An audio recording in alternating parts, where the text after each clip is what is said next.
J'ai ensuite été doctorant en CRISCO de 2007 à 2010-11, avant d'avoir pour retourner à quelque chose d'un peu plus industriel. Et j'ai commencé par une première expérience au CEA, donc le Commissariat à l'énergie atomique, où j'ai été embauché comme ingénieur-chercheur pour travailler sur une solution de détection de ce qu'ils appellent en anglais near duplicate rate. Donc en gros, vous avez une très grande base de données de texte et vous avez un nouveau texte qui arrive.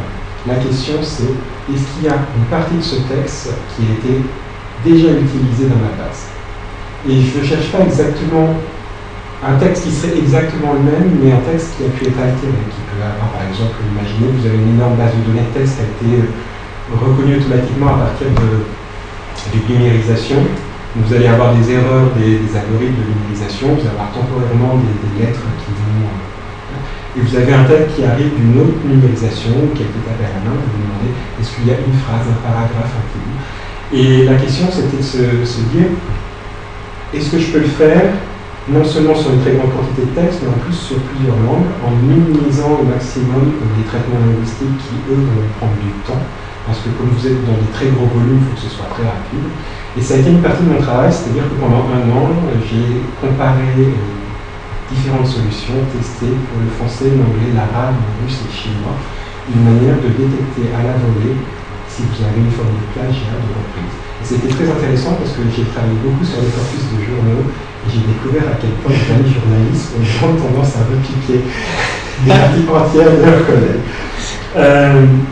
Donc ça a été la première expérience dans l'industrie. Ensuite, je cherchais essentiellement en France, j'ai concentré ma recherche à Paris et j'ai eu un peu de difficulté à trouver. Donc à un moment, je me suis dit, soit il me faut élargissons. Et il y avait une offre pour Google, et je me suis dit, Google, ils accepteront jamais. J'ai à un moment sauté le pas en disant que j'avais rien à faire, mais en fait, 10 jours après, j'étais à Londres et je commençais à bosser. Donc chez Google, j'étais ingénieur linguistique spécialisé pour le français dans les équipes de synthèse vocale.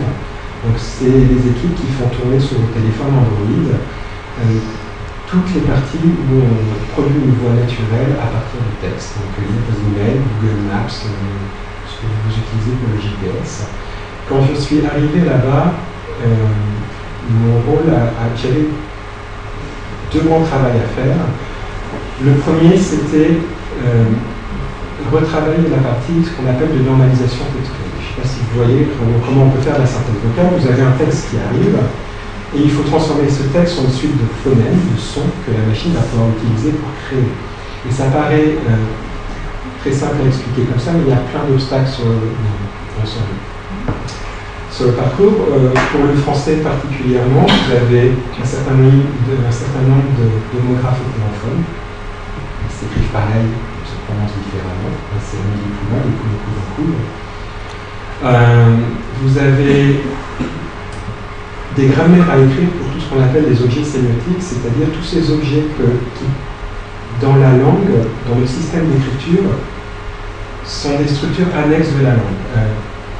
Par exemple, si vous écrivez une date avec 1,2/0, 1/1,9,8,0, c'est un système structuré, mais la machine, elle ne sait pas comment faire. Il faut retransformer ça dans une séquence de notes pour pouvoir après générer une séquence de phonèmes pour pouvoir faire la synthèse. Donc une grande partie de mon travail, ça a été de rédiger toutes les grammaires qui font ces transformations. Le deuxième grand travail, qui était très spécifique au français, c'était d'apprendre à la machine à faire des liaisons.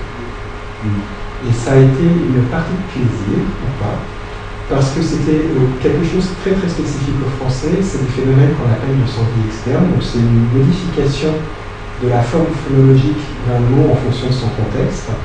C'est assez rare, ça existe en français, ça existe dans certaines langues indiennes, mais par exemple c'était inexistant pour toutes les langues qui étaient déjà traitées par Google à l'époque, pour l'anglais, pour l'allemand, l'italien, etc. Et en gros, quand je suis arrivé, la machine savait soit les faire partout, soit les faire nulle part. Et il y a eu un grand travail ici, donc à la fois de modélisation linguistique, et c'est encore une fois tout ce que j'ai appris pendant mes études de linguistique, qui m'ont permis de créer un modèle, savoir comment modéliser, comment on sait qu'il faut ou pas faire de liaison.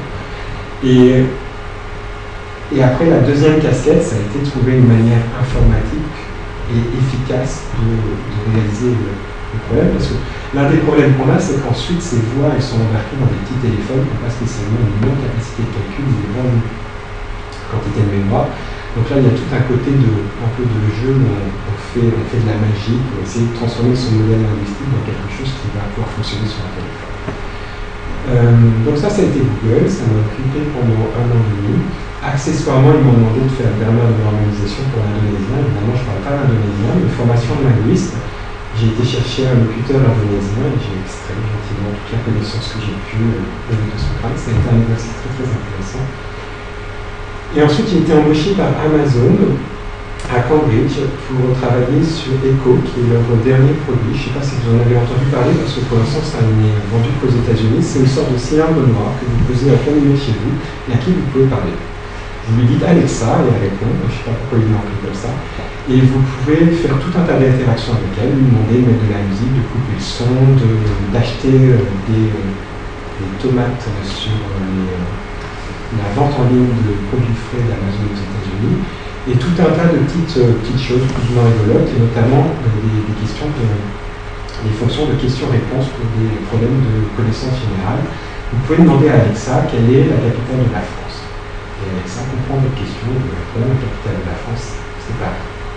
Et mon boulot chez Amazon, c'était de travailler justement sur ce module de compréhension et de réponse pour ces questions génériques, avec 3 temps. La première, c'est que vous avez du texte qui arrive, quelle est la capitale de la France, pour comprendre la question. Et il y a plein, encore une fois, de problèmes qui peuvent arriver.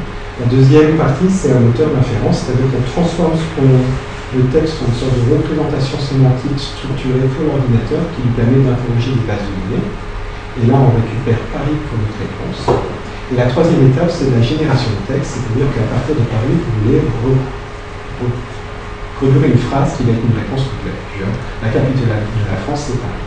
Et encore une fois, il y a tout un tas de choses qui rentrent en compte, puisque pour le français, vous allez avoir les accords en genre en nombre à faire avec les adjectifs féminins, les accords avec le verbe, et tout un tas de questions, sachant que vous ne pouvez pas encoder tout un tas de réponses. C'est généré dynamiquement en fonction d'une énorme base de connaissances, donc rien n'a été écrit à la main.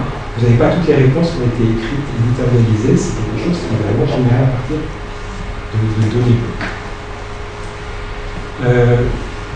Donc j'ai un profil qui est légèrement différent de celui de Charlotte, au sens où j'ai choisi dans ma formation d'avoir à la fois des études en linguistique théorique, et j'étais très content de pouvoir faire la morphologie, la phonologie, c'est des choses encore une fois que j'utilise dans mon quotidien. Et une formation en informatique. C'est ça qui est intéressant, c'est-à-dire que si vous vous engagez dans des études de linguistique, c'est vrai que assez naturellement, même l'enseignement traditionnel du doctorat, vous allez soit faire de la recherche en linguistique, soit vous allez finir par enseigner. Vous avez tout un tas de connaissances qui sont transférables, et qui sont transférables du point de vue de l'industrie dans des perspectives un peu différentes. Vous allez avoir toute une partie de la linguistique où vous êtes intéressant parce que vous savez générer des ressources. Donc ça va être de la notation, du modèle. Et là, vous pouvez travailler seulement à partir de vos compétences linguistiques. Assez régulièrement, et c'est le cas de Charlotte par exemple actuellement, vous allez avoir tout un tas de compétences qui vont se développer autour. Et si vous envisagez par exemple d'aller dans le monde de l'industrie un jour, c'est des choses qui sont intéressantes, sur lesquelles il est intéressant de réfléchir maintenant, qui sont autour de la gestion, du management, gestion de projet, etc. Comment vous allez... je vous donne des exemples très concrets. Par exemple, vous êtes Walt Disney, vous venez de faire un dessin animé, et vous allez gérer les parties, des traductions des dialogues, des chansons, etc. dans 25 langues. Et bien, vous allez trouver à des postes comme ça, pas spécialement des gens qui sont spécialistes en gestion de projet, mais des gens qui ont un background en linguistique et qui, petit bout par petit bout, ont fini sur des postes de gestion de projet.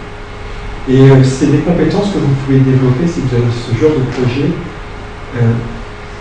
dès le début en fait, de vos études. Rien qu'à Caen, par exemple, du temps où j'étais docteur, j'ai suivi des formations à l'IAE, juste à côté du CHU, en management, gestion de projet, c'est des choses que vous pouvez utiliser dans la vie de tous les jours. Après, quand vous allez à des deadlines respectés, un produit à vendre avec un budget, etc. Le deuxième point, c'est que vous avez une partie de l'ingénierie linguistique qui va consommer aussi une compétence en informatique. Et le concept de Charlotte Bourg, les compétences en informatique, vous avez un éventail, je commence à savoir me servir d'un ordinateur en ligne de commande sous Unix, par exemple, je suis capable de coder des solutions extrêmement efficaces qui sont déployées sur des fermes de serveurs gigantesques chez Google. Et toutes les zones intermédiaires, vous pouvez par exemple manipuler du texte efficacement à partir de langages de script comme Python, Perl, etc. Et ça, encore une fois, si c'est des choses qui vous font entre guillemets dire il y a peut-être des choses qui m'intéresseraient dans ce côté-là. Le conseil de Charlotte vaut vraiment, c'est-à-dire faites vos études en linguistique, mais n'hésitez pas à apprendre à coder, il y a des tutoriels partout en ligne, et même à essayer d'aller voir des petits stages ici et là où on va vous demander de commencer à annoter des choses, et pour annoter, vous allez être obligé de passer par un certain nombre d'outils, et en vous familiarisant avec ces outils, vous développez des compétences techniques qui sont transférables. Et après, je ne vous cacherai pas qu'il y a toute une partie de l'ingénierie linguistique qui finalement finit par échapper aux linguistes parce qu'en 10 ans, on a une évolution en fait, du traitement linguistique qui fait que pendant très longtemps, on avait des systèmes dits experts. C'est-à-dire qu'on avait des systèmes informatiques, mais il fallait encoder des règles. Et pour les règles, évidemment, on s'adressait à des linguistes. Maintenant, on a toute une partie du traitement automatique qui fonctionne à partir de ce qu'on appelle de l'apprentissage machine learning, donc l'apprentissage des machines. C'est-à-dire que la machine apprend pour vous. Alors vous avez toujours une place en tant que linguiste, mais qui est légèrement moins intéressante, c'est-à-dire que vous allez produire des données.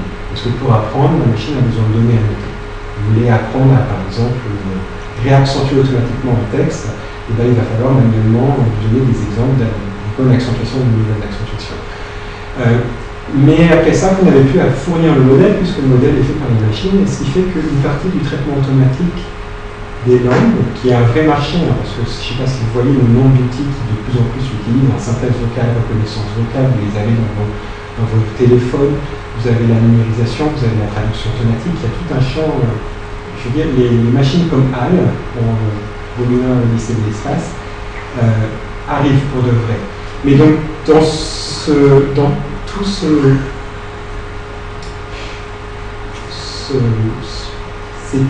applications de la technologie à la langue, il y a une partie maintenant qui est plus ou moins confisquée par des gens qui ne sont pas des linguistes et qui vont être de très bons mathématiciens, de très bons informaticiens.